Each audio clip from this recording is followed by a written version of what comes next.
I've never found a love like this. There it is. I've never found a love like this. Hello everybody, welcome back to E20 Zone TV. I am joined to my right by Lucas. Me and him have had a bad day on the football front, betting wise, but we move. Lucas, how are you, mate? I'm good, besides having to get up at 5 in the morning to watch Croatia and Morocco play probably one of the worst matches. Yeah. Or not worst, but the least entertaining match I've ever seen. I mean, it's one of the most boring games I've ever seen in my entire life, mate, honestly. The team who wanted to win, so a team who just couldn't know how to attack, save their life, I will say that. Let's talk about the World Cup before we get into sort of England, USA, etc. Assess the World Cup so far, mate. How many days are we in now? 4 days in? Yeah. And I mean, it's been pretty solid. 2 shock results. Every match besides 2 has been pretty entertaining, pretty edge of your seat. So far I'd give it like I'd give it an 8 out of 10. It's been really good. It was nice to see. Well, not nice to see because I do like Argentina, but it's good. It's good to see upsets. Saudi Arabia, Argentina was good. Japan, Germany today was excellent, and then there's just been a lot of good tight matches. I've got to be honest. I've been quite surprised, mate. If I'm being truthfully honest, I'm surprised at Argentina. I didn't realise how bad they actually were the other day. Like, fair enough. In the first half, they could have been 3 or 4 nil up, but they still allowed Saudi Arabia to come into it. And we will talk about Saudi Arabia, but as a whole, I think it's slowly starting to work its way up now. Tournament. I think the first few games, the first game was absolutely boring. Ecuador versus Qatar, but after that, it seems to spark back into life. So let's talk about England, USA, and we will talk. And then we'll talk about the games and everything else. All right, assess USA for me because I thought USA played well the other day. In my opinion, I thought they should have beat Wales. I just think a silly foul and Wales get a point. Yeah, I mean, I've told you for months now since the groups got announced that, and you know me, I don't really say anything passionately unless like I really believe in it. Yeah. And you've known for months now that I've been talking up this USA squad, the Wales match. I think we should definitely be getting 3 points. Because when you look on paper and you look at the team, like we are better than them. We are. And the other day we showed we are completely better than them. But, of course, it's kind of like West Ham. Like, just 1-2 things dictate the result in the ending of the match, even though we completely rinsed them off the park, in my opinion. But that's not the best we can play. But I still thought we played pretty solid, but I was impressed with a lot of people. Yeah, I agree. I thought USA played well. I thought they'd done very well for about 70, up to about 70th minute mark. I thought USA were in control of the game, and I think after that, Wales just took over and they got a goal.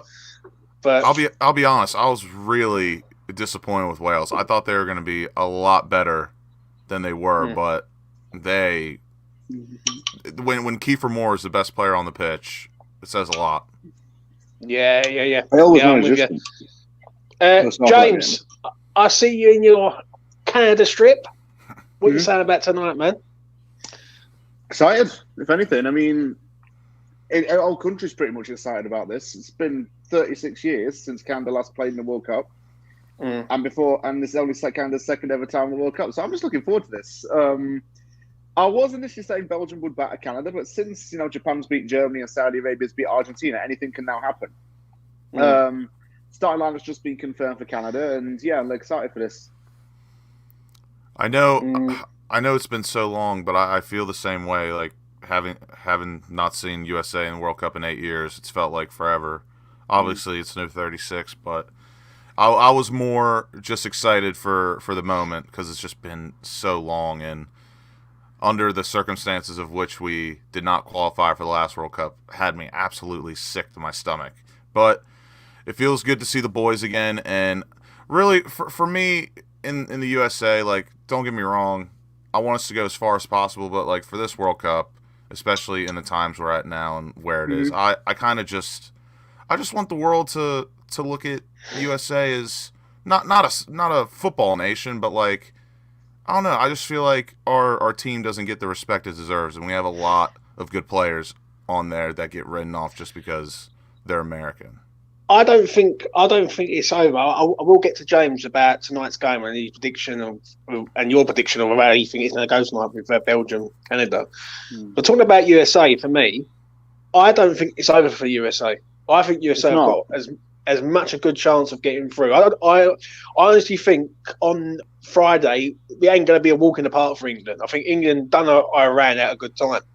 England were very, very good against Iran. Don't get me wrong, but USA, England just don't beat USA in major tournaments. I can't remember the last time England actually done the USA. Like, and if Harry Kane, who I'm going to speak about in a little bit, is injured, then that just chucks the whole game plan up in the air, really, because he's a major part of our front line. So I think USA are.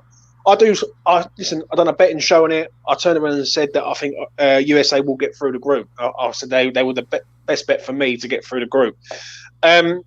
James, give me your prediction for tonight of how you see it going with Canada. Well, just in the start 11, there's been a few surprises, but there's been some good things as well.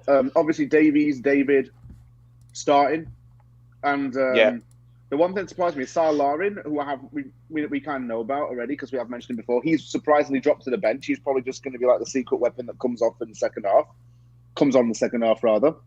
But honestly, it's going to be a real tough test for Canada because this is going to be the first time doing it on a major stage with the whole world watching them. So, you got the whole weight of 35 million Canadians on you and everybody else watching you on a major stage.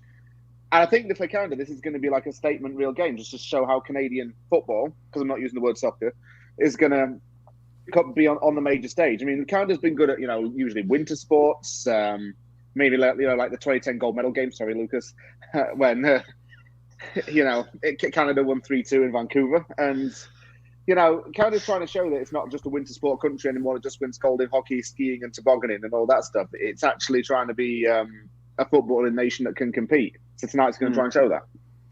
I think before I get to both your predictions on scoreline, I think Canada are going to be a surprise package in this group. I look at today's game, and I think Morocco and Croatia are absolutely terrible earlier. Right, obviously, me and you watched it, Lucas, and in the WhatsApp group, I was going mad because I just couldn't believe what I was seeing. But I do Imagine being up at 5 a.m, willingly getting up at 5 a.m. to watch that. I know, mate. I know. I don't envy you that at all. But listen, I honestly think if David's on it and Alphonso Davies is on it, I think Canada can get out of this group, mate. I really do. Right, let's start off. Lucas, give me a prediction for tonight's game. It is an interesting one. I think Canada are a bit better than their ranking shows, and their little diamond or three up front, I really like. I'm actually a big Tejan Buchanan fan. I've seen him play in the MLS, and he is electric. He played for New England Revolution, and he's a menace. He's got pace, a bit of skill, and on the counterattack, Buchanan, Davies, and David could be absolutely deadly. That's probably where they have their best shot. Obviously, Atiba Hutchinson is Canadian legend. Not a football legend, but a lot of people know who he is. I haven't seen him play in dog years, so I couldn't tell you if he's still like a viable option or steady or reliable, but I'm going to assume he is a bit. Everyone else, it's going to be kind of just, it's a fight for their life. They got to stay in the moment, and maybe they'll be able to pull a point out or something. But seeing the lineups compared to each other, I'm gonna go I'm gonna go for I'm gonna go 2-1, 2-1 Belgium. Because I'm not very impressed with Belgium's back line. They're a bit old, and I really do think Buchanan, David, and Davies, if they get, let's say they get 6 counterattacking opportunities, I do think they could put one in. One of them will. I agree on that. I do. I think Canada will set up to play counter-attacking football, which will suit them down to the ground. I'll go next, and I'll leave James on the final word on regard to Canada and Belgium. I think Canada can get this game. I think Canada can draw this game. Listen, I've seen some shocks this World Cup, and I don't think it would be a shock with Canada. I don't see Canada getting turned over by Belgium heavily. I think with David, Davis, and obviously Buchanan and all, 3 rapid geezers who can get away. And Belgium's backline is not the fastest in the world. No, it's not. I think they can get something. So I'm going to say a draw. I'm going to say like a 1-0 or something. It could even be a 0-0, really. I think if someone said to you right now, if Canada set up in a way to sort of just contain Belgium, I think Canada would fancy their chances against Morocco and Croatia all day long, all day. Yeah. So I think a point would do them down to the ground. So I'm going to say a draw. James.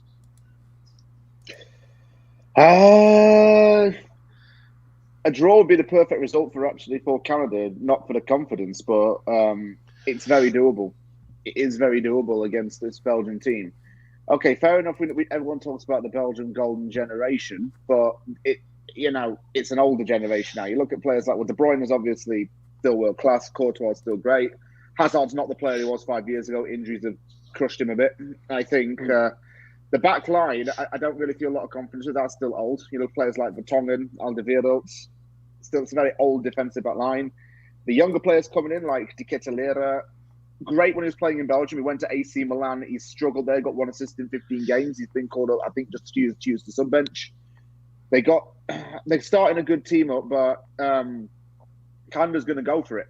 I think Canada's going to find a way to exploit this Belgian team. And it's not the first time Canada's done it against the big opposition. Canada's beaten Mexico. I think it beat Germany in a friendly. So it knows how to crack a team. What's your prediction, James? Ideally a 1-1 draw, despite what I said, because I think that would be the best result for both. Yeah, I'm with you. Going slightly off topic, West Ham related. So let's have a look. Vinny says, read something that Moyes could be interested in the Rangers job. I wish him good luck. If Rangers was to come in and take David Moyes, would you be disappointed, Lucas? Yes, to be short, yes. Be right. I knew Lucas would be. James, what about you? If Moyes was to leave for Rangers? Well, I'd be more concerned about what's going to go on in Glasgow, because he used to play for Celtic and then he's managing Rangers. There's going to be bloody riots. So yeah, I must admit it could be. Right, let's talk about England versus USA. Big game Friday, 7 o'clock UK time. It's probably about 1 o'clock or 2 o'clock US time. Well, James, start off with you. What are you expecting from England if there's no Kane? If there's no Kane, well, I still expect Sterling and Saka to be there, but but maybe one of them transitions to the forward role, or maybe we just go a different formation against the United States, because Harry Kane not being in the team is just a massive loss, because he's really our strongest striker. There are 2 wingers and forwards that mainly can also play as strikers, but it's not the preferred position. I must admit, I was nervous with Sterling this World Cup. You look at what happened in 2018, he wasn't confident shooting in front of goal. He wasn't taking his chances. I hope he's learnt his lesson from that.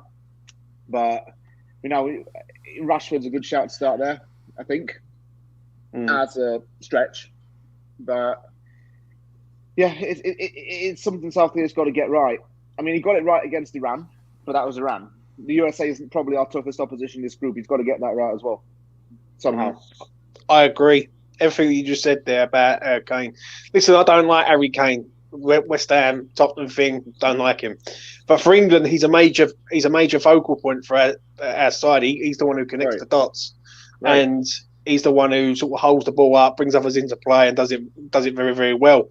For me, I think it's a bigger blow than what people are saying. I'm hearing that he's like having scans and things like that, and I think, you know what, if he's having a scan, I think he's out for the group games, if not the quarterfinal stage. Like, I reckon this could be weeks rather than days for me.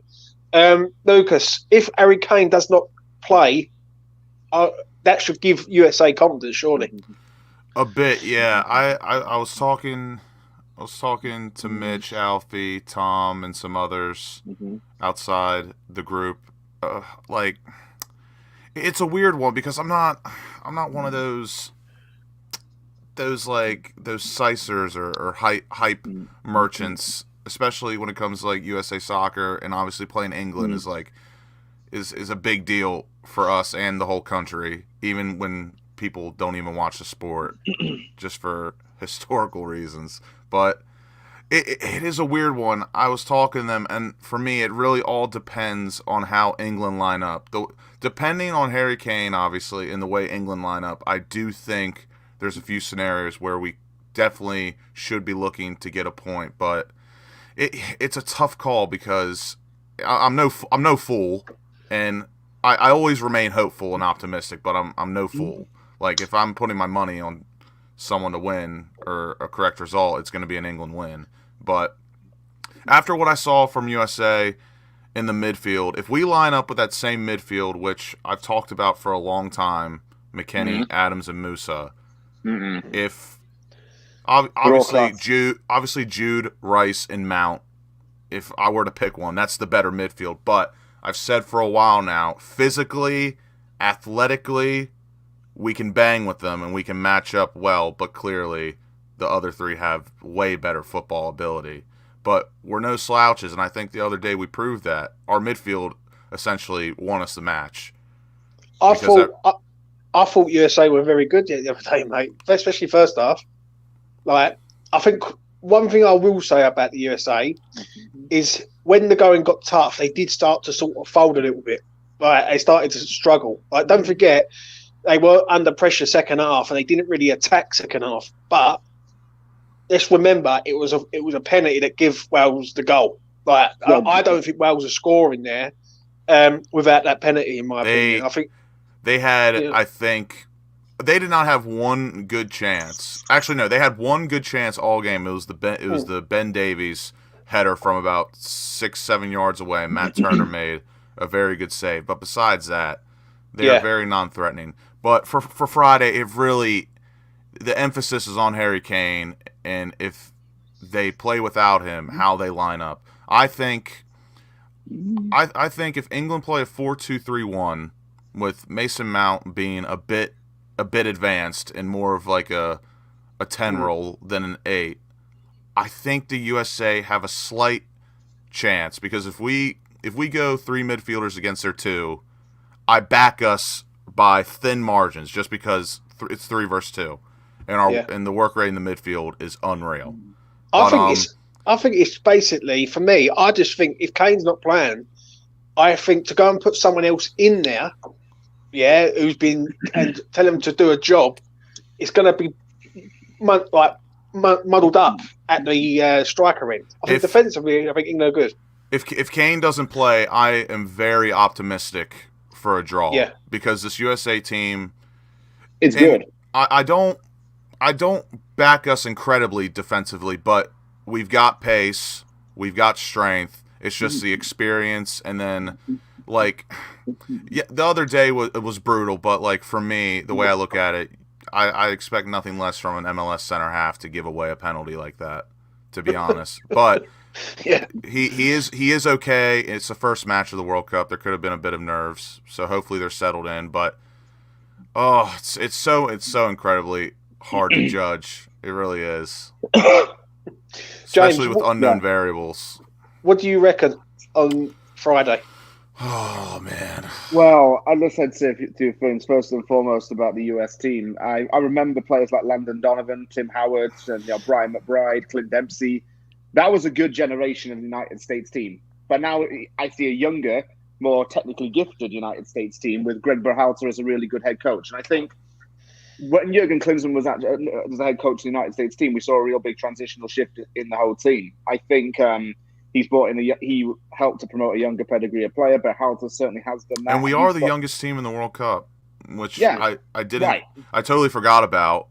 But this is our golden generation by far, and we're just at the beginning.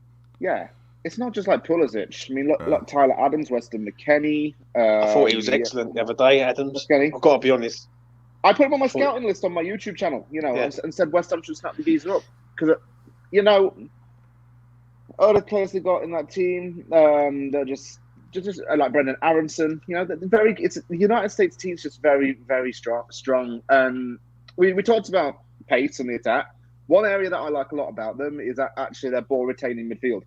Like Tyler Adams is very robust in there and knows how to dictate a play. Weston McKennie is quite versatile. He can be deployed as a box to box or a holding mid.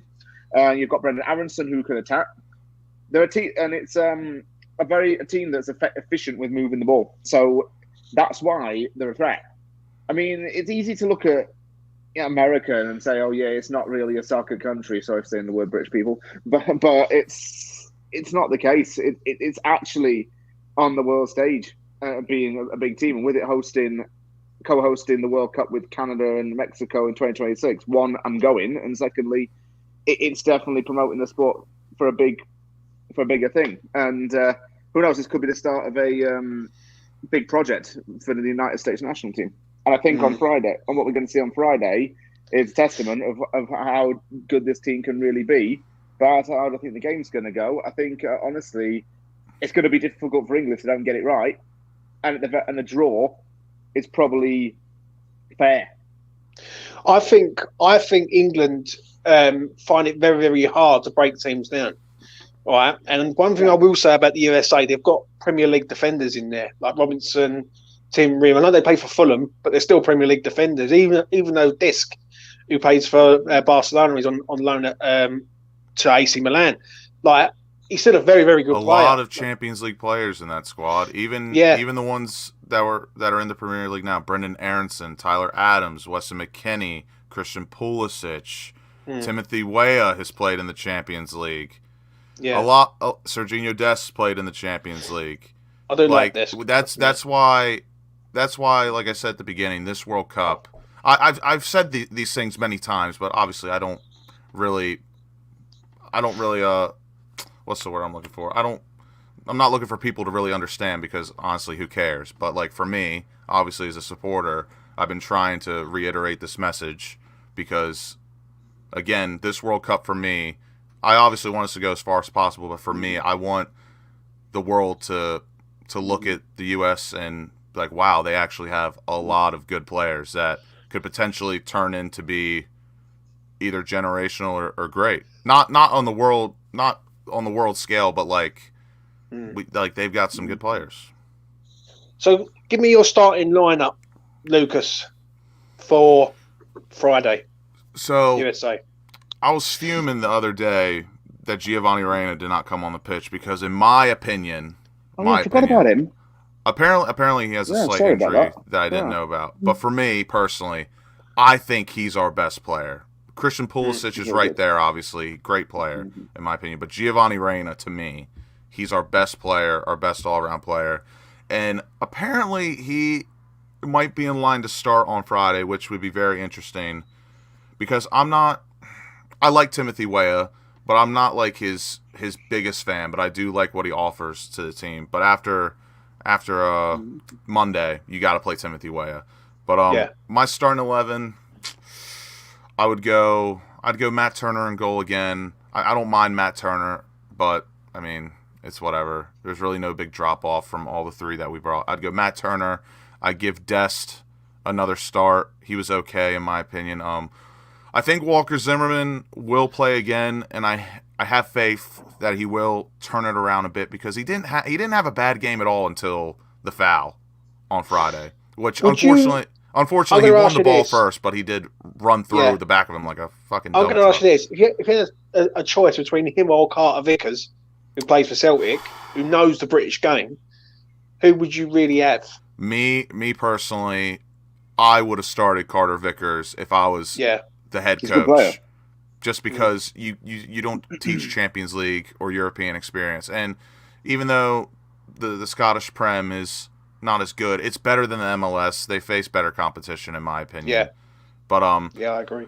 Walker Zimmerman, I think, will be okay. Like I said, bar that penalty he gave up, I thought he was okay. Tim Ream will start next to him. Tim Ream, for me, my man of the match, right next to Tyler Adams. I thought Tim Ream was absolutely unreal. And the fact that he was on the fringes and the cusp was not even making the squad or coming to Qatar is an absolute war crime, in my opinion. Because if you have an American that plays in the Premier League, he has to go. Like, that's bottom line. You have to go. Yeah, always happened. And then Anthony Robinson at left back.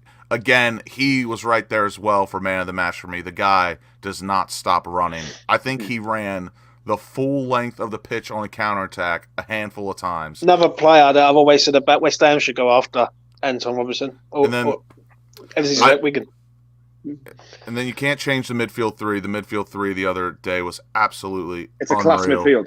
McKennie is I don't think he's a doubt, but he is not playing at 100%. But it's England USA. He'll be ready. He'll be up for it. He'll die for the cause.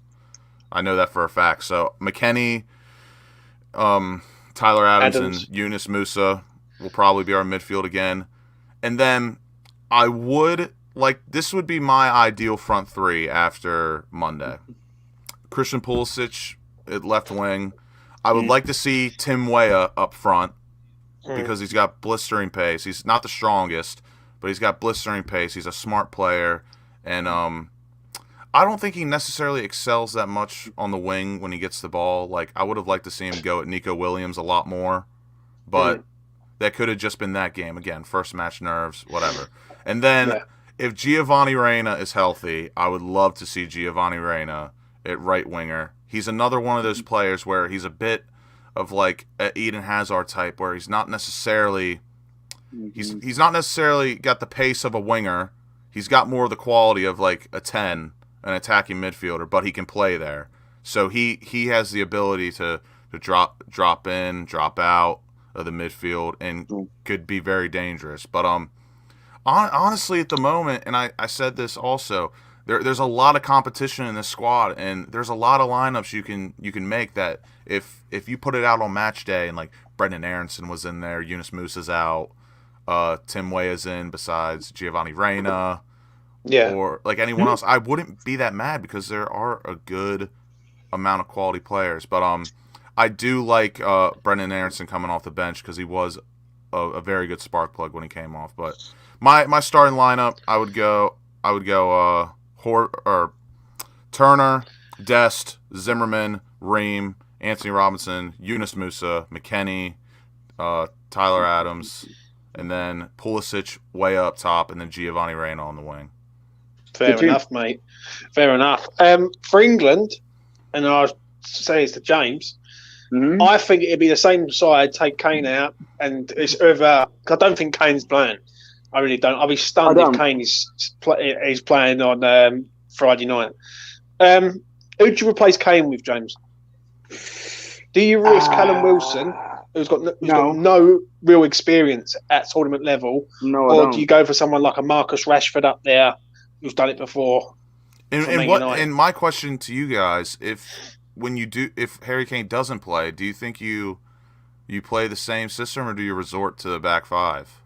Do you know what? That would not surprise me in the slightest if England go 3-4-3. Because obviously, not trying to really put USA down, but obviously we know who the better team is on paper. I would think no matter what, you would go attacking or positive because, weirdest thing I heard is that Greg Berhalter and Gareth Southgate they're actually like mates. And they talk all the time, like football-wise, which I would have never guessed because me personally, I'm not the biggest Greg Berhalter fan because he's a bit too American for me, if that makes sense. as a coach, I think his tactics sometimes are very just not the greatest. But he has been solid the past year or two. But But for me, I think it's a tricky one for me. I think you take Kane out, then who's linking the play up for England? That's the problem. Who's the person who holds the ball up? Like, that's one thing England haven't got. And they said it earlier on commentary. They turned around and said England have got a lot of good players in all the positions that they've brought, but the one position that they can't really replace is centre forward. People are going to say Wilson. Now Wilson's good. Don't get me wrong, but can you go and put him in a game against USA and hope he's going to perform? It's a bit of a tricky one. James, who do we replace Kane with? Well, Callum Wilson's definitely a no-no. I don't think it's right, really, to start him like that. Rashford, honestly, is my bet because, he's done it in the World Cup before, and it's a reliable option, really. I mean, I wouldn't start Sterling or Saka as a striker because they're not really strikers. They're more the creative players. Yeah, like that comment says. For me, I just think it's very different. I hope it don't put the spanner in the works of the England team, really, this Kane thing, because England played well the other day, but I do think USA are a better team than Iran. I will say that, a lot better team. So let's get into it. Predictions. James, I'll start off with you. England versus USA. What are you saying? And be honest. It's going to be hard. Be honest. I'm going to be honest, Lucas. All right, it's going to be a hard game, and I'm not going to deny that.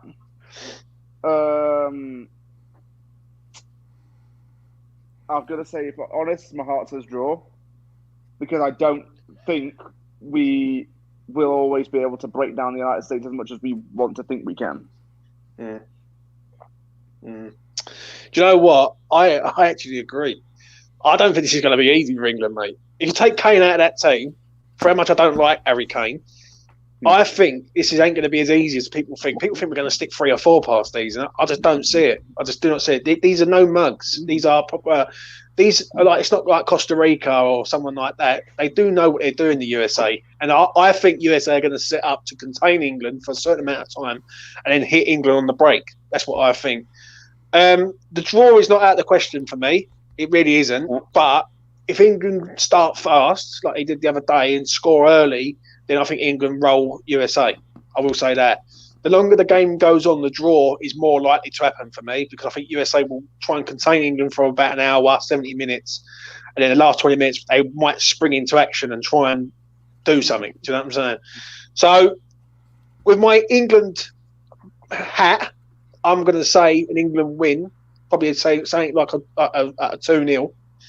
But the draw is nowhere near out the question. I think USA. I've said it from day one. I've said it on so many shows that I've done. I think USA get out the group. I really do. And I think if England turn up and expect just to go through USA, then that ain't going to happen, in my opinion.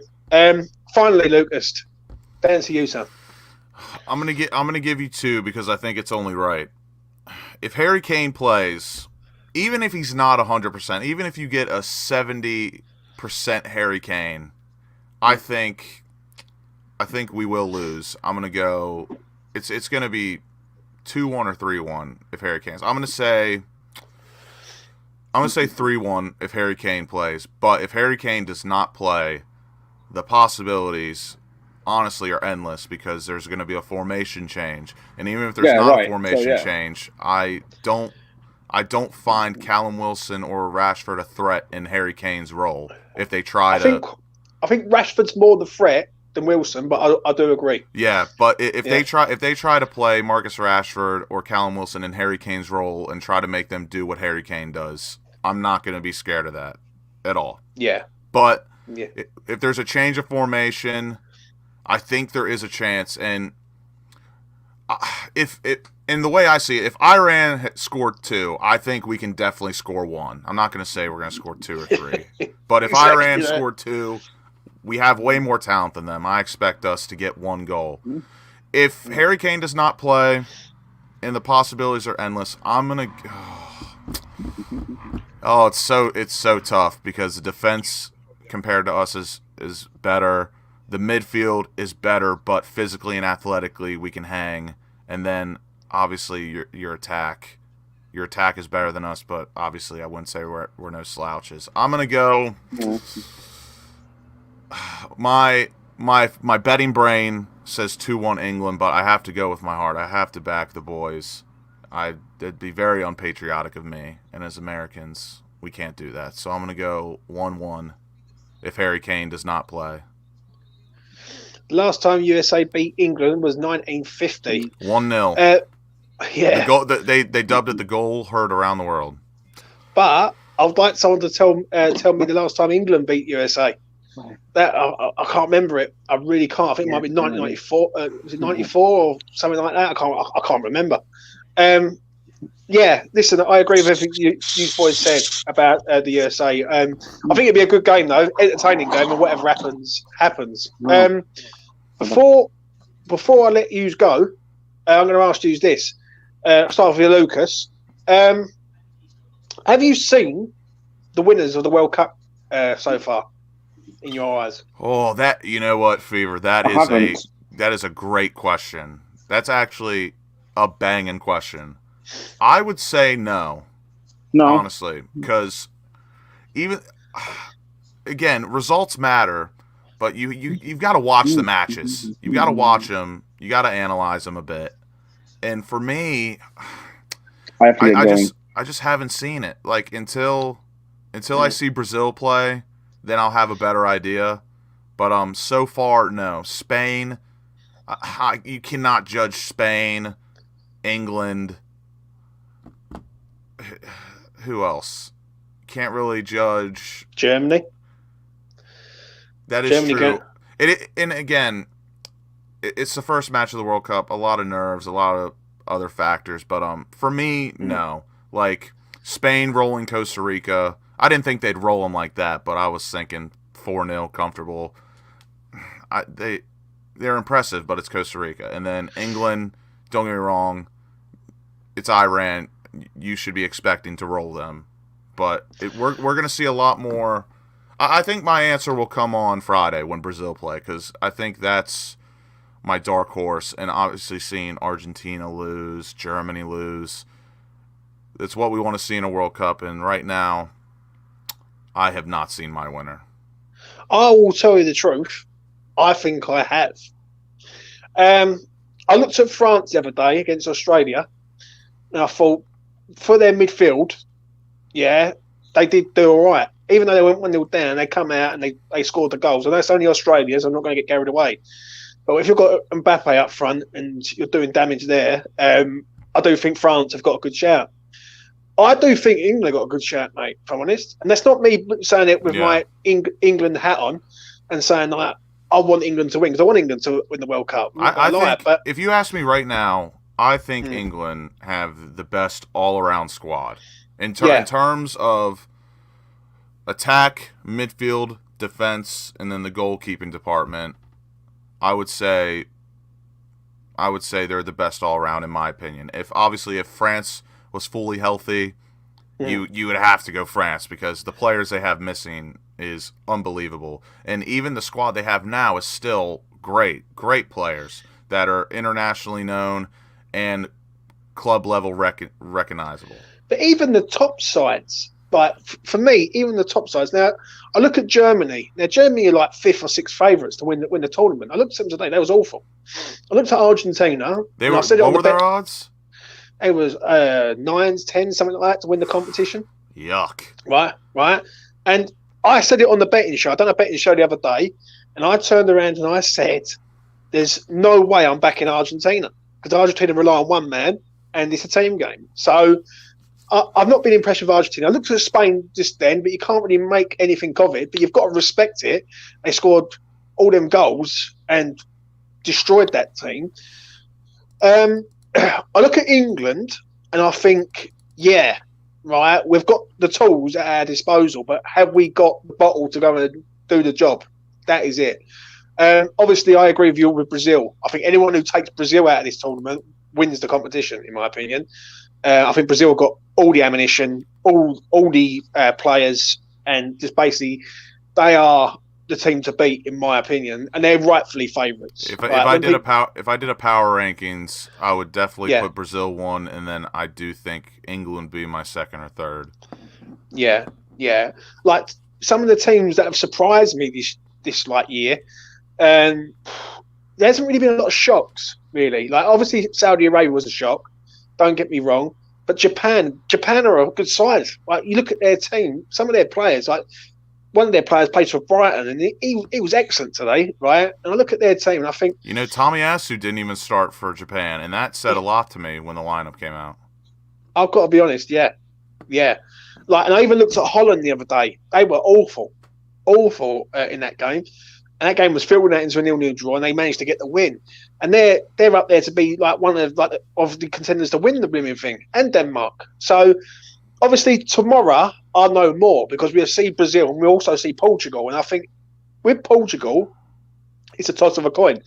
I think if Portugal turn up, I think they're dark horses big time. I really do. Like I think with some of their players. But we will see how they adapt. There's a lot of good starting 11s, in my opinion, in this World Cup, but not a lot of people have the quality of depth that England, Brazil, and some others have. It's just a pain in the arse that Kane goes and gets injured. That's the only problem. So, are you still committed to Brazil then, mate? If I had to put my money on one team, well, knowing what I do now, I think I did say Brazil before the World Cup started, but knowing what we know now and what has transpired, I think the smart money would be Brazil. Yeah. Do you know what? I think if England can just get at this group unscathed, no injuries, like I know Kane's injured, but if we could have no more injuries, get out this group. I'm looking at the way Group A's going. Ecuador are in there with a chance. Now, do I think Ecuador will finish top? No. I think Holland will finish top. But if England get the group, get to Ecuador, I think England beat Ecuador, and then it's a straight sort of like quarter-final stage. If we can get to the quarter-finals, and then if Kane is fit, then we might have half a chance of doing something. I've not been impressed with none of the big teams, if I'm being honest. None of them, really. Like even, I know I say about France, but France's midfield's weak. You know what I'm saying? And it's just, it hasn't been sort of lived up. Like some of the games that I thought were going to live up to the expectation, they haven't. So, but what's weird about this World Cup that I think a lot of people haven't realized, this could be one of the best performing World Cups from players that we've seen in a long time, because obviously normally the World Cup's in the summer and that's after everyone's season is done. They just want to take a break. Legs are tired. They're physically worn down. But all these players, we have caught them in the middle, well, not even the middle, the beginning to middle of their respected seasons. So these players are at tip-top shape. Well, basically, these players are at a level now where they will be going into a Christmas period, busy fixtures. Which is why some of the surprises, like Japan, Germany. I say this now, but I didn't mention anyone. But my friends will know who I text and I call. I did predict Japan would draw Germany. Yeah. And again, it's a very interesting World Cup in the time it's at right now, because everyone seems to be at tip-top shape when it comes to fitness, and it's really good to see. Not really good, but at least that's like the one caveat of having the World Cup in this moment in time. Because I'm not being funny enough, and I'm going to sort of wrap this up now. It's basically Argentina could get knocked out by Mexico on Saturday. Because listen, for how much you don't like Mexico, I've got to be honest, I was quite impressed with Mexico the other day. I couldn't believe how... Really? I thought they was all right against Poland. I thought they were the better side than Poland. I just thought Poland just didn't take their chance. That's another match. I'll be honest with you. I thought that match was just as bad as Morocco, Croatia. Yeah. But it was bad. I was telling my boys and my mates, Mexico is like they're like a B-Tech Spain, where like they have the ball retention, they have the technical ability, but they just do not have a gunman at all. And you would think they would with Raul Jimenez, but internationally he is really bad. And the Javier Hernandez, as much as I hated him years and years and years and years ago, like in his prime, and when he came to West Ham, I had to kind of like just shrug it off a bit. And I did enjoy his time at West Ham, but you're right, I do not like Mexico. If they had Javier Hernandez, I actually think they'd be a bit more of a threat, but for political reasons, he is not just, football politics. You know how it is. Yeah. He's not in that squad. If Javier Hernandez was in that Mexican squad right now, I actually would back them to get out of that group, but they just have no gunmen, no score, no threat besides one or two guys. I actually think Mexico beat Argentina, mate. I really do. I wouldn't be surprised after the way Argentina played. I really wouldn't. Yeah. Finally, Lucas, final thing. We see Aguirre today play. Even though how bad that game was, I was quite impressed with him today. I've got to be honest. I thought, he's looking good. Honestly, he looked good today. I've got to be honest. Wasn't a world-class performance, but he was very, very, very good. I thought he was excellent, mate.